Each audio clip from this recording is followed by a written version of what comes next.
Quando falamos sobre sexo, normalmente os jovens têm um tabu sobre este assunto e muitas das vezes nós fugimos em falar sobre, mas acabamos caindo nesse pecado e neste erro que hoje nós vamos estar aqui a desmistificar esse tema. O sexo no namoro cristão, será que é pecado? E hoje nós temos o apóstolo de Deus, José Valente, que na qual está aqui para conversar conosco acerca deste tema. Mas antes, deixa o teu like, se inscreva no nosso canal, partilha com que este podcast venha alcançar mais e mais vidas. Então venha conhecer o nosso apóstolo José Valente. Já agora, seja bem-vindo ao nosso podcast. Vamos fazer um About Me rápido, não é? Porque é sempre muito importante conhecer o nosso anfitrião, não é? Então gostaríamos de saber mais um bocadinho sobre si. Sabemos agora nesse momento que é apóstolo, não é? Nos conta mais um bocadinho sobre si, por favor. Glória a Jesus, José Valente é meu nome, apóstolo do ministério, líder do Ministério Pentecostal, Casa de Deus, Catedral de Oração. Casado com a Maria Mendonça Bomba Valente. E glória a Jesus. Já é casado? Já, sou casado. Deus abençoe aqui poderosamente. Quando eu partilhei esse tema, ou a nossa equipa partilhou, não é? O sexo no namoro cristão, o que o apóstolo pensou? Que ideologias, digamos assim, veio primeiramente em sua mente quando viu este tema? Na verdade, não surgiu algo no momento, porque a primeira experiência, né, que me casei, a primeira experiência a falar sobre esse tema, é algo que eu não tenho experiência porque não vivi, né, não vivi. Então a única coisa que surgiu em mente logo eu recebi o convite e o tema para falar a respeito do sexo no namoro, se é pecado ou não. Pronto, fiquei simplesmente trêmulo, né, assim posso dizer e confessar aquilo, e isso. Bom, e um dos pontos que vai nos ajudar mesmo muito é nós vamos estar aqui em primeira mão para você conseguir nos ver e ouvir também para mim. Eu não sou casado, mas temos alguém casado, experiente nessa área, que vai aqui nos explicar o contexto todo sobre, não é? Então, falando sobre o sexo no namoro cristão, digamos assim que o sexo em si é pecado ou uma ideologia que as igrejas trouxeram para nós? Sexo dentro do namoro cristão, né? A princípio eu gostaria de definir um pouquinho o que é namoro cristão. Quando nós falamos sobre namoro cristão, estamos a falar sobre a junção de dois sós que estão alinhados a um propósito, e este propósito é divino. Há uma pessoa, ou seja, os dois que estão juntados a uma linhagem da palavra de Deus, que seguem as suas decisões debaixo dos princípios da palavra de Deus.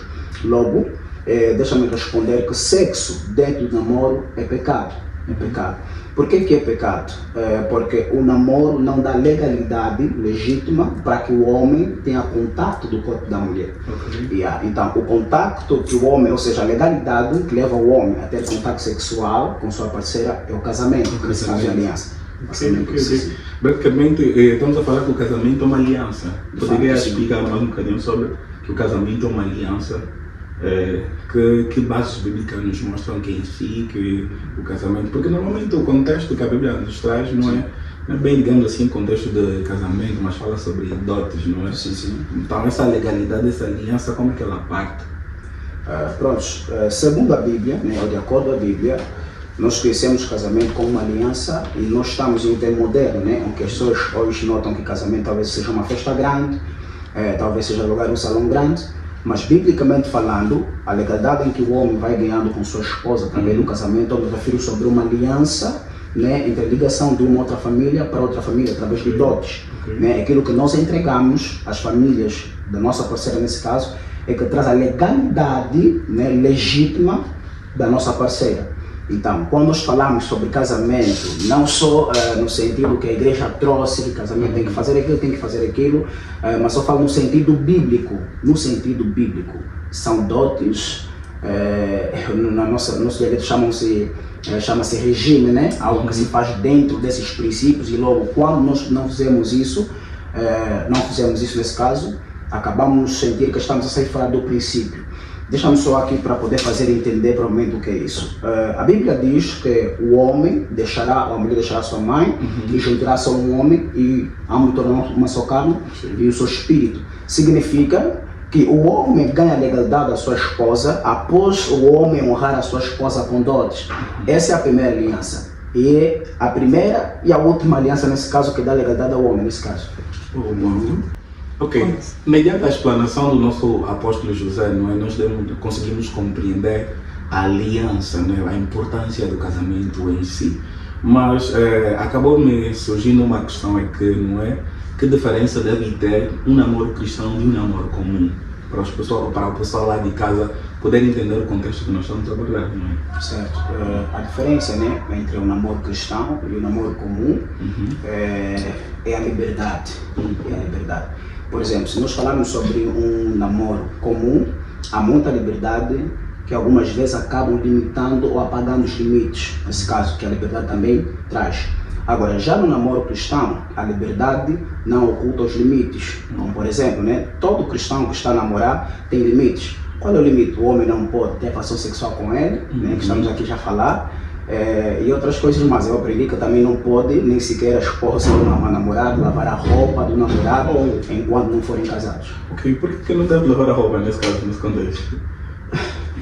Isso porque eu falo que isso é uma tradição antiga, né? Okay. Uma tradição antiga e que para algumas pessoas que seguem isso ainda aplicam, tal como eu disse a princípio, que o namoro tem liberdade, mas não oculta os limites. Então, dentro do namoro cristão existem esses limites. Como já disse aqui a princípio, né? Os limites são o contato sexual, né? Com a namorada, lavar roupa. E eu que os demais sabem o que eu estou aqui a falar.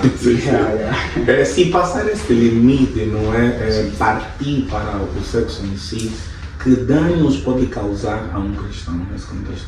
Ok, o dano que pode causar, né, rompendo esse limite, primeiro que devemos saber que o nosso corpo tem regras espirituais. Okay. E bem conhecemos que Deus não vem para oprimir as pessoas, Ele vem para alinhar princípios diante dos cristãos, nesse caso, né? De alguém que esteja namorado e está debaixo de um relacionamento cristão. Então, todas as vezes que nós rompemos com estes limites, se me permite só responder aqui, certo? E se estamos a romper com estes limites, acabamos romper a privacidade, a integridade que o corpo em si tem. O corpo em si tem. A Bíblia nos ensina que o nosso corpo é o templo do Espírito Santo. O que significa que todas as vezes que nós rompemos isso, rompemos aquilo que Deus estabelece no corpo do homem como valor. O que rompe como valor? Já ouvi ideologias de que sexo é troca de alma, é passar a tua identidade ao outro corpo. Poderíamos explicar mais um bocadinho sobre essa troca de alma, romper estes valores em si? Ok. Nós conhecemos que o sexo não é simplesmente prazer, né? Não é simplesmente desejo, mas ela carrega uma responsabilidade e um peso espiritual. Okay. Desde o momento que a gente tenha um contato sexual com alguém, a gente transmite aquilo que nós, que o mano aqui acabou de falar, transmitimos a nossa identidade, né? Transmitimos aquilo que nós somos. Imaginamos que eu me relacione com alguém que foi pressionado a não dar certo. Ao ter contato com essa pessoa, eu também estarei sujeito a não dar certo. Okay. Então, porque dentro do contato sexual nós podemos, ou seja, deixa-me aqui dar aqui um exemplo.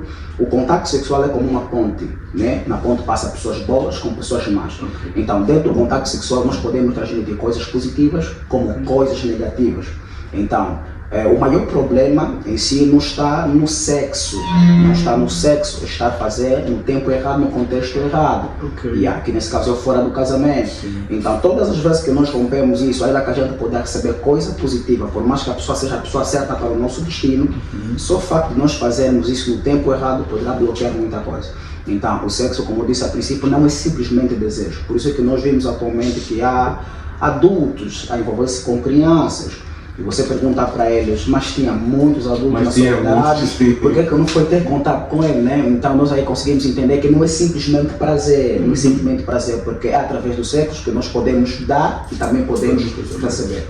E quando nós recebemos, nos encontramos num contexto que nós recebemos coisas negativas e conseguimos nos sentir oprimidos ao ponto de matar a nossa espiritualidade, que conselho tem de dar ao pessoal lá de casa sobre este contexto? Digamos assim, contexto que, recebeste coisas positivas, vamos dizer que está tudo bem. Certo. E no contexto que você recebeu a maldição da outra pessoa, que métodos biblicamente nós podemos falar para poder aconselhar o pessoal de casa que se encontra nesta situação? Então, nós conhecemos métodos que Jesus nos ensina, né, para se libertar de certos espíritos que a gente recebe não só através do sexo, mas através de uma outra coisa, de um outro pecado, né? Então, a Bíblia diz, conhecer essa palavra e a palavra vos libertará. Então, um dos meios principais para ser liberto deste mesmo espírito que recebemos através do contato sexual é conhecer a palavra, é se relacionar mais com a palavra, é ter contato direto com a palavra, e Deus terá em si a sua responsabilidade de libertar desse mesmo espírito que está aqui oprimido. E por outra, né, nós conhecemos que há homens de Deus, ungidos por Deus, né, que através de Paulo nos ensina que não devemos desvalorizar os dons que nós recebemos através da imposição das mãos. Através da imposição das mãos não só recebemos dons, mas também podemos receber libertação.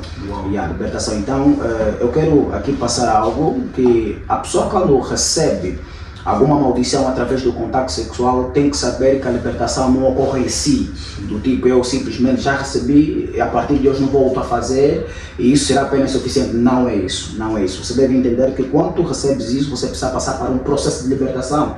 E esse processo de libertação poderá ocorrer através de consagração, né? Consagrar o teu espírito através de oração, através da meditação e, como já disse a princípio também, através de homens de Deus que talvez estejam bem com Deus e que terão essa capacidade de poder orar por você e Deus, na sua infinita graça, libertar esse espírito. Nos encontramos em um contexto, não é, que, digamos, o sexo foi banalizado em si.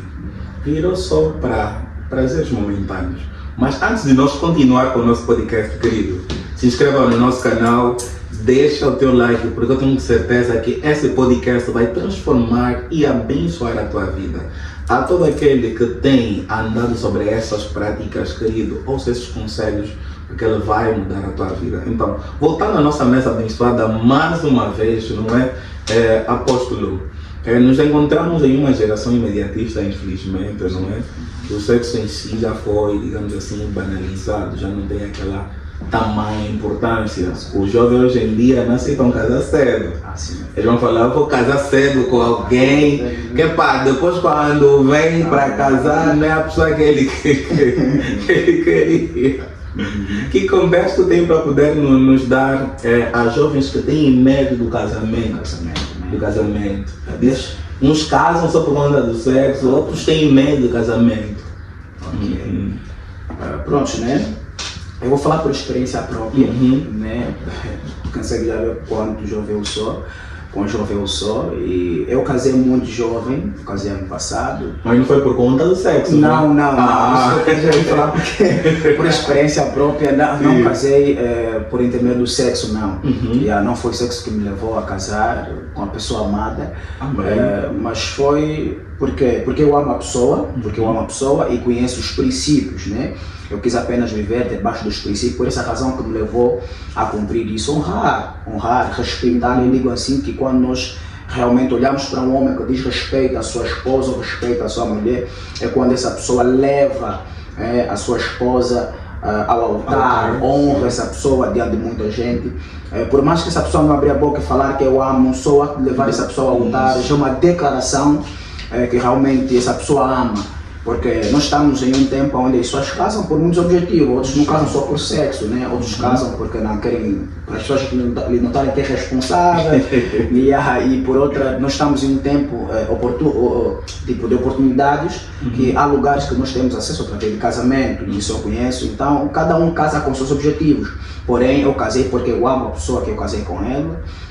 Eu amo, e pronto, foi uma promessa que eu fiz após conquistá-la e tudo mais. Eu disse, não, eu vou te honrar, e foi assim que sucedeu. Então, eu quero dar conselho aos demais irmãos que casam através do sexo. Você deve entender que o sexo é um prazer, e é um prazer que não vem sempre, não acontece sempre.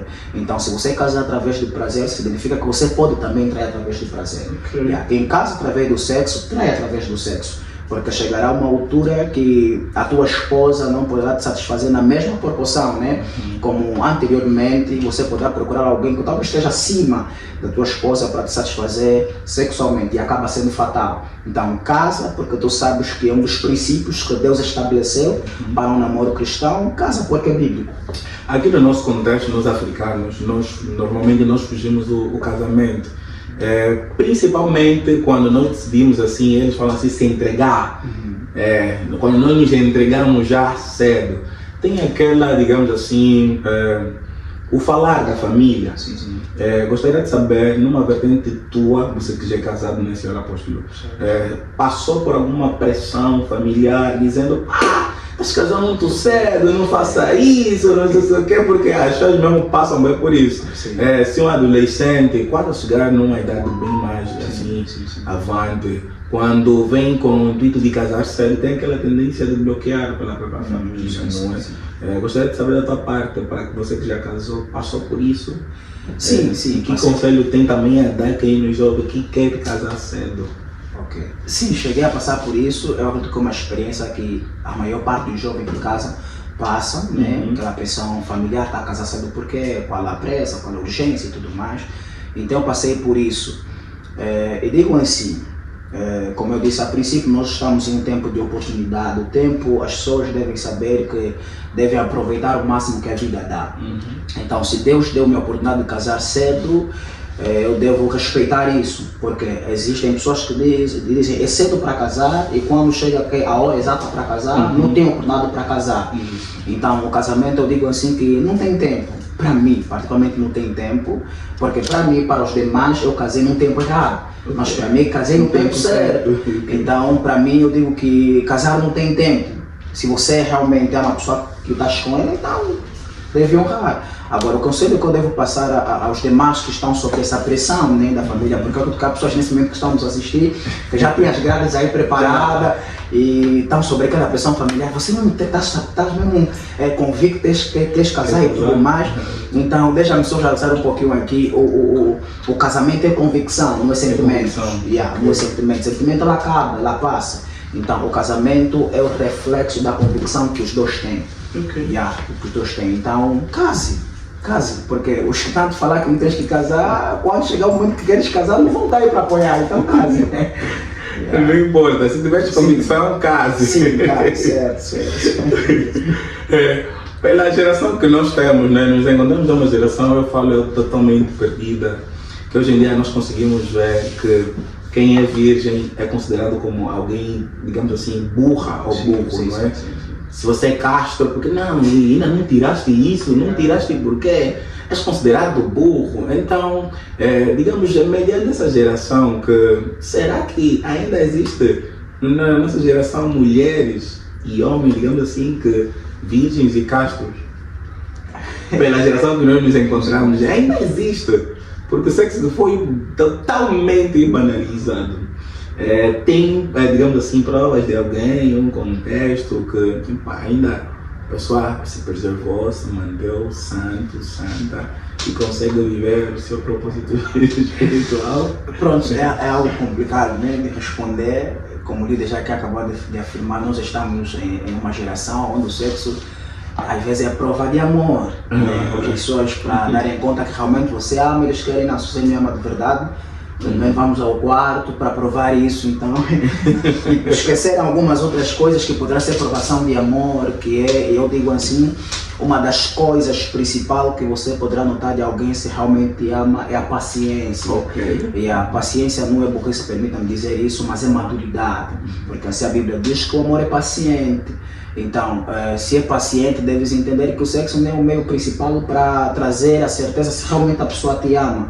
Agora, já na geração em que nós estamos a afirmar assim categoricamente que há pessoas ainda que estão puras, assim podemos dizer, que é meio complicado, mas eu já fui a uma igreja a pregar, né? E pela graça de Deus falou alguma coisa a respeito de alguém e por acaso aquela jovem estava muito pura, não sei se esse momento já também já viveu isso também, mas na altura que eu falei com a jovem, e tipo isso aqui às vezes, porque alguém que nós, digamos assim, que é virgem, né, e um homem que é castro, nós conseguimos notar através de certas atitudes, né, a forma que fica fria quando se fala sobre sexo, alguns também acabam fingindo, mas há sinais que provam que alguém está ainda debaixo desses princípios de não ter um contato com uma mulher. Mas é complicado afirmar assim categoricamente que há pessoas que estão mesmo virgens. Eu acho que nós estamos em um tempo que brincamos de papai e mamãe, Se alguém vier afirmar que talvez talvez só ficou um tempo sem ter contato, mas talvez lá no passado. Já tem história grande. Assim mesmo. Bem assim grande mesmo, apóstolo. Assim mesmo. Nós conseguimos notar que, na geração que nós nos encontramos, a maior prova de amor é o ato sexual. Assim mesmo. Infelizmente é isso. Quando alguém está a namorar com alguém, não é? Se tiverem a namorar e envolver sexo, nós chamamos isso de amizade. Infelizmente é o nosso contexto. Se não tiver relação sexual, é amizade.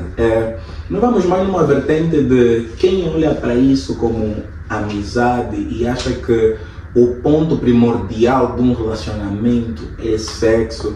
Nós podemos levar isso numa vertente cristã. Vamos olhar para cristãos, não é, que estão a se preservar, guardar. Para quem se preserva nesse ponto e chegar numa altura, não é, que vem o sexo e fala bem mais alto. Eu gostaria que sobre essa vontade da carne que o ser humano tem em si, não é? Que limitações um cristão pode criar para não poder romper essa barreira, porque só pode romper após o casamento, não é? Então, para eu que estou a namorar com uma outra cristã, não é? Que métodos, como devemos lidar um com o outro, como se posicionar para não cair nesse ato, porque os pastores agora dizem assim, vais a namorar, não liga o ferro de engomar para não se queimar. Então, que métodos tem para poder aconselhar, não é? Sim, a princípio é alinhar os seus relacionamentos debaixo dos princípios bíblicos, porque isso aqui vai criar uma das primeiras prevenções para que os dois não caiam, né? Não caiam no pecado. E por outra, deixa-me só aqui recriar algo como experiência, ou falar algo como experiência. Um dos meus que eu usei, né, para não ter que cair, eu preferia ficar muito distante da minha parceira. Muito distante da minha parceira. Não estraga o relacionamento. Pronto, quando o objetivo entre os dois não estraga. Não estraga quando o objetivo, quando há foco e quando realmente os dois sabem o que querem, não estraga. Então, esse foi um dos mecanismos que eu tive que usar para prevenir, a fim de não cair, né? Mas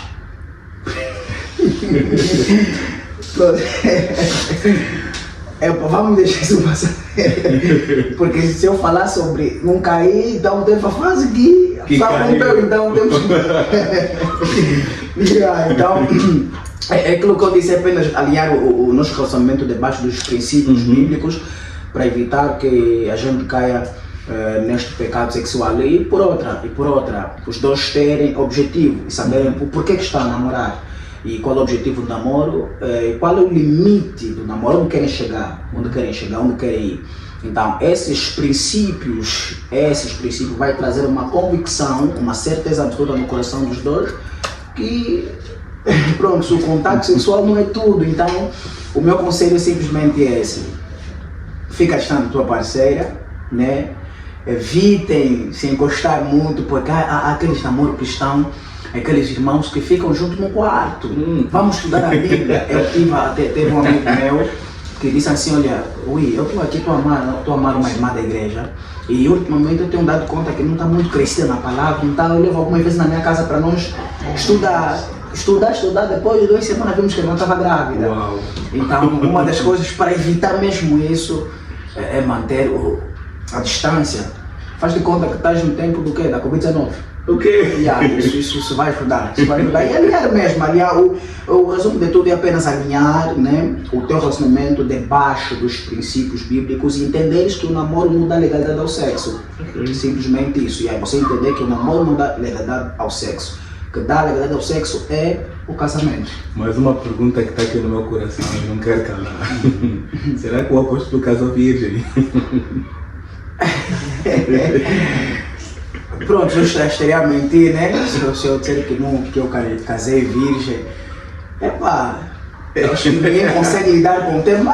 Pronto, eu tive que romper, né? Eu tive que romper, mas depois tive que consertar. Consertou. Ainda bem que tocou no ponto consertar. Há casos que nós nos sentimos perdidos, não é?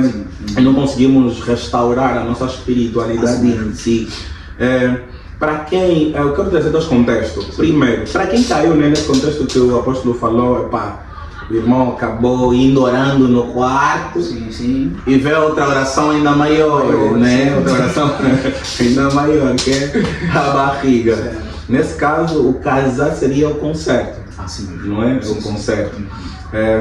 Agora, para a pessoa que, digamos assim, não teve aquela oração maior, não engravidou e tudo mais, que conserto ele teria espiritualmente? Como ele ia se consertar para voltar no seu estado normal de espiritualidade? Como é que o apóstolo se consertou neste caso? Pronto, eu disse que eu me consertei através do casamento. Do Não casamento? sim, sim. Não simplesmente do casamento, porque o contato sexual ele acaba sujando o nosso espírito, né? Acaba apagando muita coisa. Imaginamos sobre a unção, né? Acaba diminuindo o azeite que há em nós. Então, uma das formas de consertar para alguém que caiu não é simplesmente casar, não é simplesmente casar. E há uma das formas de você consertar, porque estamos a falar agora de aliança com Deus, e consertar a tua aliança com Deus é orar, se consagrar.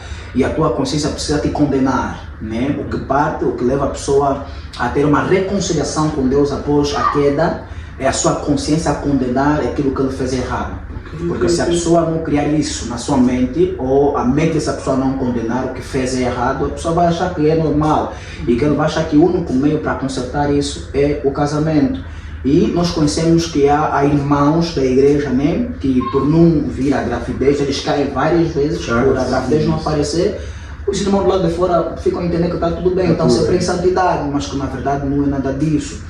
Não é nada disso. Nós devemos entender assim como aquela frase que diz: podemos colocar a casca, né, debaixo da água, mas ela depois subindo.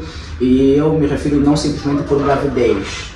O pecado é algo que nós cometemos secretamente, mas que publicamente pode acontecer, pode vir através das consequências. E através das consequências, através de muita coisa que pode dar errado na tua vida, porque o sexo ele acaba prejudicando toda a área da nossa vida, seja espiritual, financeira, social. Então, para tu saberes consertar isso, você atualmente precisa de condenar simplesmente isso, criar um conceito na tua mente que isso é erro, é pecado e que namoro não dá legalidade ao sexo. A tua mente precisa de condenar, porque se não te condenar e você decidir mudar, vai ser simplesmente o remorso e não a mudança do teu Total. Estamos na reta final do nosso podcast, infelizmente, mas vamos dar a introdução aos nossos parceiros, aos nossos aliados, aos nossos fornecedores que muito têm nos ajudado. Então eu venho dar uma pausa endagônica à pastelaria e padaria Alegria. Muito obrigado por sempre nos fornecer os produtos, não é? Que nós estamos aqui a degustar sempre, não é? A todo aquele que já sabe que precisar de serviço de pastelarias, é só ligar para o número que tiver no vídeo ou na descrição do nosso vídeo. Vais gostar, querido. Se tiveres sua festa, casamento, é só contactar. Também tem a parte do fast foods, é só contactar. Qualquer informação, querido, vá no link abaixo, vais ver o número ou durante o vídeo estará a passar o número. Para você que consegue nos ver e ouvir, nós estamos a ser patrocinados pela Injuria Inc. Esse espaço maravilhoso que está aqui é deles, não é? Para você que sempre sonhou abrir o podcast, seu canal no YouTube, venha, querido, porque eles estão aqui para você, não é? Mas vamos voltar à nossa mesa abençoada. Infelizmente estamos na reta final, o que é bom não demora. Mas sobre tudo que nós falamos, não é, apóstolo? Sobre a vertente de sexo, não é? Que conselho tem a dar para o pessoal lá de casa que consegue nos ver e ouvir sobre o sexo em si, no namoro cristão? Ok. Prontos, né? O sexo em si não é pecado. O sexo em si não é pecado. Tal como eu afirmei no princípio, o sexo torna errado quando é aplicado no tempo errado e no contexto errado. Então, o sexo tem um tempo e o tempo determinado é o casamento, né? Ou seja, o casamento é que determina que é o tempo para ter o contato sexual. Então, amado irmão, amada irmã que está nos ouvir, fala para o teu parceiro que o único meio de comprovar que tu lhe amas não é entregar o corpo, não é entregar o corpo. Até porque a primeira aprovação que deve dar é o homem, né? O homem, eu acredito que as mulheres que são mais decepcionadas, então quem deve sempre provar que realmente ama e mostrar que sempre ama deve ser homem. E hoje há pessoas que né? Tem muita forma de apresentar que ama alguém, oferecendo um telefone, oferecendo flores, oferecendo muita coisa. Mas deves entender que o maior presente que o homem poderá te dar para identificar que realmente te ama é te honrar. É te honrar. É te honrar. Igual. Maravilhoso. Não entregue o que é santo. Yes. Não entregue. Amém. Absolutamente por nada. Se é alguém que você sabe que quer te levar para a vida toda, fala, querido, amado, ungido do Senhor, me leve até o altar. Se não tiver com esse objetivo de te levar no altar, Melhor não. vai te matar a tua espiritualidade. Vai viver mesmo só nessas práticas. Opa, mas pensa que Deus está sempre contigo, afinal de contas, ele vai assustar, ficou tipo o Sansão. Assim mesmo. Deus já não estava com ele. A unção acabou, o azeite acabou, tudo acabou. Então, não aceite. Se santifique. Eu sei que é difícil na geração que nós nos encontramos. Nos chamam de burro, de burras por ser virgens ou casto. Mas, querido, guarde, se santifique ao tempo certo, do jeito que o nosso apóstolo acabou de nos dizer. Estamos na reta final, eu sei que dói essa parte, mas, querido, se inscreva no nosso podcast, deixa o teu like e, né? Claro, tens que seguir as redes sociais do nosso apóstolo. O apóstolo diz aí as redes sociais para o pessoal lá de casa te seguir, não é? Ok, Facebook, TikTok, José Valente. Só lá, seguir, estaremos lá. Amém. Mais do que um podcast, uma revelação. E que você seja abençoado por este podcast. Amém. Apóstolo, obrigado por a tua presença neste lugar. Amém.